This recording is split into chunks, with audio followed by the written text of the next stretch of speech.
The Digimon Alysion reveal segment of DigimonCon was probably 5 minutes max from start to finish. While the devs themselves might not have revealed too much, there's a lot of missed details we can comb from the reveal trailer. I've carefully looked through the footage and discussed with people to bring you the top details you missed from the Alysion reveal trailer. Full art cards are animated. In the trailer, we can see a Booster Set 1 War Greymon alternate art and Booster Set 5 Omnimon alternate art in the player's hand. They don't just look good though, they move. These cards are animated and you can tell if you zoom in, an exciting way to spice up the alternate art pulls even more somehow. Larger card pool than we initially thought. Notice how I said BT5 Omnimon specifically though. When this game was first teased, a lot of people thought we might only get ST1 and BT1 cards because of the leaked screenshot. Now, however, we've seen quite a wide number of cards beyond that. Not only is there the BT5 Omnimon, an ST8 Demivimon is seen, BT7 Strabimon, BT6 Gabumon, and BT6 Pagumon. Thank you to the channel viewer Thiago for catching those last ones. These cards all vary greatly in power level, especially the Gabumon since it implies Gabu Bond is in the base game. We have no way to know if this means they will be dumping all sets together at launch or have a special mixed set 1 with certain choices tossed in it didn't originally have and release more cards later. But we do have confirmation that the first few months of this game won't be nearly as vanilla as some people feared. Original cards, not exclusive. A point of contention for some people has been the mention of new cards for Alysion. Some people are understandably disappointed that this might mean the game is its own thing instead of a sim for the physical card game. However, the specific wording in the English trailer is original, not exclusive. These very well could be Alysion first cards that then get physical copies released in a promo or extra set, so we are still in sync with the physical game. Viewer Nana also points out that in the Japanese trailer there is text that translates to "you'll be able to play the Digimon cards released up until now." So it does seem to imply overall that they are aiming to create a simulator for the physical TCG while providing original content and single player content in addition to that. A mouse can briefly be seen clicking and dragging a card at the beginning of the trailer. While this is surely just beta dev footage as games are made on PC, it's a little bit of copium for the PC crowd. The Dragon Ball Super card game sim is on mobile and PC, so it's not far-fetched to assume it could come to PC for Digimon 2. But for now, just take this as a cheeky little slip up that's kind of funny rather than any kind of hint. The official Alysion website only mentions that this is a free mobile game with in-app purchases. The words scrolling across the character introduction screens seem to be lines the characters say. Kanata seems to be a focused individual excited but nervous about this whole new world she's in, Future is the navigator, and Volner is a brass rival. Anyone else think she really looks like the girl from Delicious in Dungeon 2?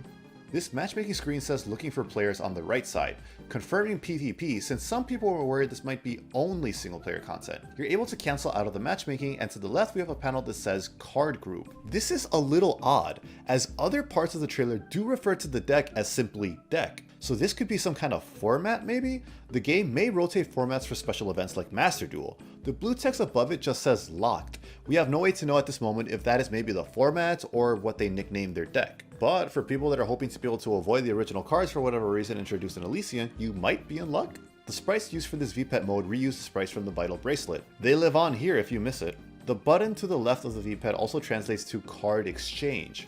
We're not quite sure what this means yet, but judging by the EXP bars these have, this could maybe be the crafting system and a way to get copies of a card once you've leveled up your Digimon enough and click card exchange. Or maybe duplicate copies of the Digimon's card you don't need can be exchanged for EXP to raise your little guy, giving you something to do with the extras. Although the blue button in the middle says evolution, so realistically this would probably relate to raising your VPET's level to evolve. Seems like cards won't show sources on the field. In the 26-second mark of the trailer, a War Greymon is played. Once it's played, there's a little glowing circuit board to its bottom left corner. The War Greymon's attack stat turns green and goes up from its base 11,000 DP, presumably from its sources.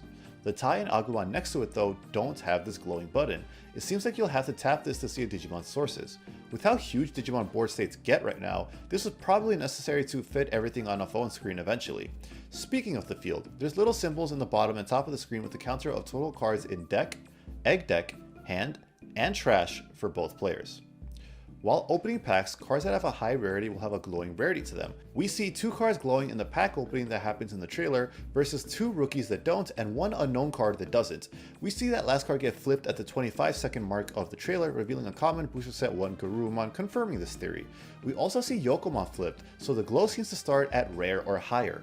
And those are some details you may have missed from the initial Alysion reveal trailer. The trailer is only 1 minute long, so it's not like there's too much extra to pull up from the trailer, but there's a surprising amount of little details that we could have missed if we didn't look at the trailer a little bit slower and took a closer glance at some of the footage we saw. There will be a closed beta test coming for Digimon Alysion in the near future according to the Digimon Con stream. No details are public of how to get into that yet or when it'll go live, etc. But they did mention that when the closed beta goes up, you can find out more about it on the Digimon official Alysion website, linked in the description below. So go ahead and make sure to bookmark that to make sure that you are ready for when that closed beta information comes out. I would love to hear what you think of the details we've seen so far of Digimon Alysion and what are your hopes and dreams for this in the future. My biggest hope is to be able to purchase different fields like in Master Duel. That's something that's always exciting to me, especially since it comes with all unique music, and I hope to have themes for the battlefield themed after other games in the series like Digimon World 3 and Cyber Sleuth. But let me know what you think overall of the Digimon Alysion reveal in the comments below. I am super excited. Some people are disappointed that it's not a straight pure sim. I think the casual elements like a single player is great to draw in new players, to make it drawn into the physical game as well. It's a synergistic relationship, and if nothing else, it'll be really fun to play. Like, I love the Digimon franchise, so I'm excited to play through whatever single player game they're gonna make for this, because it'll remind me a lot of the Digimon card battle game on PS1, which I love. And that thing was its all completely different thing from the Digimon physical card game that existed at its time. Which, speaking of, I've gotten some questions from people asking if I think this would affect the Digimon card game negatively, if it'll replace the physical game or anything like that. I don't think this is a negative for the card game at all. I think this is only exclusively a net positive. This will get a far wider reach to new people that can become fans of the physical game than the advertising on social media and a couple of YouTube videos ever could previously. I think this will be a synergistic relationship and will only get more people into the game because they'll realize, hey, this exists now. Because I've already seen so many replies to my tweets that are going viral on Twitter within like the Digimon sphere from people that don't play Digimon going like, wait, Digimon still exists? I didn't even know it had a card game, let alone still being kind of relevant. So I think this will only be good for the card game. It'll introduce new players and that'll lead to more people showing up at locals and all that. If anything, maybe Bandai can start putting in code cards like how Pokemon does, and then that could be a really synergistic relationship that encourages you to buy the card game and then actually play it online as well. I know some people do not like that either, but I'm fine with that. I've enjoyed that from my time that I spent messing around with Pokemon for a little bit. So I think either way, this is only a net positive that will help the game grow, and there's no reason to be worried for now. I am so glad this is finally here because we have been asking forever, and truthfully I think they're going above and beyond to be adding a single player mode to this game. It's going to be huge with casuals, and I can't wait to see the explosion of popularity for this game. When Master Duel came out, no one, not even Konami themselves, really expected it to be as big as it was day one, so I'm hoping we're in for a very pleasant surprise as well for Digimon Alysion. While I would maybe prefer a straight sim, I think this is great and going to be fantastic for the Digimon card game. But again, let me know what you think. Feel free to disagree or feel free to agree. Either way, I want to hear what you have to say in the comments below. That'll be it for this video. I hope you guys learned something new and something interesting that gets you excited for the sim, because I am through the roof right now and I can't wait for this to come out to be streaming it all the time. But that's all for now. I'll see you guys in the next video. And until that next video, remember to stay hungry until you get a taste of victory.